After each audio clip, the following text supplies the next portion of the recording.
Welcome back to the Foundry by Forge College. Today, we're unrolling the blueprints for our next explainer, Introduction to Solana AI Agents. So, you just survived your capstone build on compressed NFTs, right? Great job on that, by the way. You've totally mastered the concrete state. You know exactly how ownership lives in accounts and how to massively shrink your on-chain footprint. But, well, now it's time to level up. We're transitioning from that static infrastructure to the autonomous ghost in the machine that actively monitors it all. Let's dive right in. Real quick, here's the schematic for today's explainer. We're going to kick things off with a welcome to AI agents and lock down a solid definition of what they actually are. After that, we'll explore the orchestra conductor model, weigh the on-chain versus off-chain divide, walk through the 6 stages of the agent lifecycle, and wrap up with your next steps. All right, part 1. Welcome to AI agents. Moving into part 2, defining Solana AI agents. Let's get past the buzzwords. So let's draw a really clear distinction here. A Solana AI agent is an autonomous system of sensing, decision, and action components that uses deterministic Solana programs as its toolkit. Crucially, an agent is not just a smart contract. Look, a smart contract is just deterministic logic. Frankly, it's a bit lazy.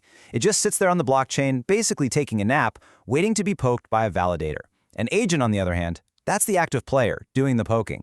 It's this hybrid actor that combines heavy, off-chain brainpower with those immutable on-chain rules. It's the bridge between complex reasoning out in the real world and strict, decentralized execution on the chain. If you take away absolutely nothing else from today's explainer, please let it be this: observe, reason, act. This is your canonical agent loop. It's the golden rule you've got to memorize to understand how these autonomous systems behave. An agent is just continuously running this exact cycle. It observes signals, like, say, real-time on-chain account changes or off-chain Oracle data feeds. Then it reasons. It evaluates those signals against some super complex policies or massive machine learning models housed entirely off-chain. And then it acts. It packages those brilliant decisions into cryptographic transactions specifically targeted right at those lazy on-chain programs we just talked about. Observe, reason, act. Okay, part 3, the orchestra conductor model. I love this metaphor because it brilliantly illustrates the dynamic we're talking about. Think of the Solana cluster and its programs as the orchestra. The written musical scores? Those are the on-chain programs, defining the strict, deterministic rules. The violins can't just decide to play a different song because they're feeling spontaneous, right? They are tightly bound by the math of the score. But your AI agent? That is the conductor. The conductor is up there listening to the acoustics of the hall, interpreting the audience's mood, making complex real-time judgments, and cueing the orchestra with signals, which, in our technical reality, are perfectly signed transactions. But here's the catch, and it's a big one. A conductor without authority only confuses the musicians. Just like a row conductor wildly chucking sheet music at the string section isn't going to magically change the symphony, an agent cannot alter the state of the blockchain without verifiable evidence. The conductor absolutely cannot rewrite the score mid-performance. If your agent decides that a compressed NFT secondary market price needs to drop based on some brilliant machine learning insight, it can't just forcefully manifest that reality off-chain. Nope. It has to submit a valid, cryptographically signed transaction to legally update that state according to the blockchain's rules. The orchestra only responds to proper cryptographic cues. Which brings us to part 4, on-chain versus off-chain, and how we balance those trade-offs. When you're designing your agents, deciding where a piece of logic actually lives is literally your most critical architectural choice.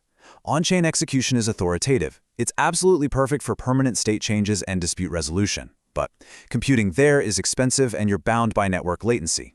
I mean, pushing a heavy machine learning model entirely on-chain would quickly bankrupt our poor conductor and transaction fees alone.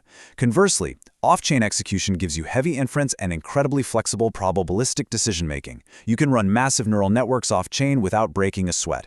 But, and there's always a but, if you keep everything off-chain, you completely sacrifice the trust, security, and verifiability that makes Web3 work in the first place. So you've really got to strike a delicate balance between these two environments.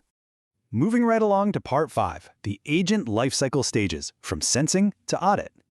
Let's trace a signal through the machine. Imagine an agent you've built to manage secondary market interventions for those compressed NFTs from your capstone project. To do its job, it sequentially moves through 6 mechanical steps. First up, sensing. It's out there in the wild reading on-chain accounts and scraping off-chain order books. Second, filtering. This is where it reduces the noise. It ignores wash trading, strips out spam, and applies statistical filters to find the actual, actionable data. Third is decision. It fires up its policy engine or ML model to decide on a profitable, logical action. Fourth, proposal. It formally packages this bright idea into an unsigned transaction. Fifth, execution. It officially signs and submits that transaction to the validator cluster. And finally, number 6, audit. It meticulously collects the receipts and logs so you can actually verify it didn't do anything completely crazy. Now looking at this breakdown, notice the structural gaps between where the thinking happens and where the doing happens.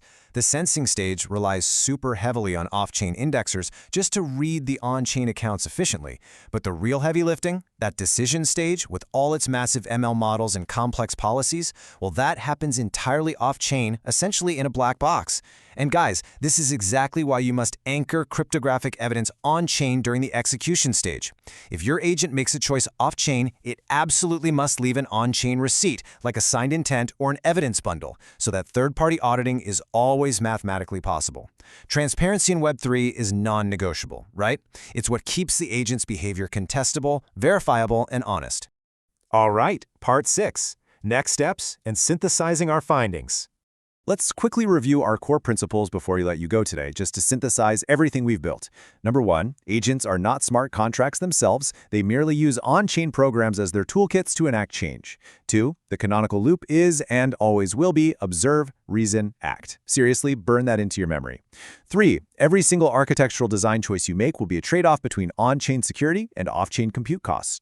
And finally, 4, a healthy, verifiable agent lifecycle requires you to establish strategic trust boundaries so your off-chain genius can be cryptographically proven on-chain. So, I want to leave you with a bit of a provocative question today. When you build your first live agent, where exactly are you going to draw the line? How will you partition your agent's trust boundaries to balance affordable compute cost with irrefutable cryptographic proof? It really is the ultimate puzzle of decentralized AI.